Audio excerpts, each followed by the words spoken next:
नमस्कार, मी doctor Mithali living आयुर्वेदामध्ये तुमच्या सर्वांचे स्वागत करते। आज आपण दुधाविषयी माहिती घेणार आहोत। आयुर्वेदामध्ये 8 प्रकारच्या दुधांचे वर्णन केलेले आहे।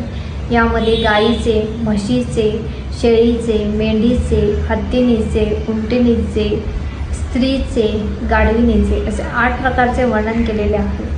आपण गाईच्या दुधाविषयी माहिती घेणार आहोत। गाईचे दूध हे मधुर रसात्मक, शीतवीर्याचे, स्निग्ध, मृदू, बहल, उष्ण, पिच्छीर, गुरू व प्रसन्न गुणाचे असते। 10 गुण ओजसात्म्यता राखण्याचे कार्य करतात। दूध हे जीवनीय शक्ती प्रदान करणारे असून ते रसायन म्हणून कार्य करते। गाईचे दूध जीवनीय व रसायन म्हणून श्रेष्ठ मानलेले आहे।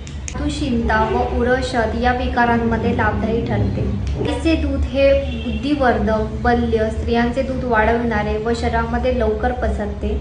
भ्रम, श्वास, कास, मूत्रकुच्छ, जीर्णज्वर, रक्तपित्त या विकारांचा नाश करते। म्हशीच्या दुधापेक्षा गाईच्या दुधामध्ये स्निग्ध घटक कमी प्रमाणात असल्यामुळे ते पचायला हलके असते व सत्वगुण वृद्धी करणारे आहे। व्यक्तींची पचनशक्ती कमी आहे किंवा ज्यांना दूध पचत नाही अशा व्यक्तींनी गाईच्या दुधामध्ये थोडेसे पाणी टाकून त्यामध्ये मसाल्याचे पदार्थ, दालचिनी, लवंग, वेलची हे टाकून ते उकळून थंड करून प्यावे।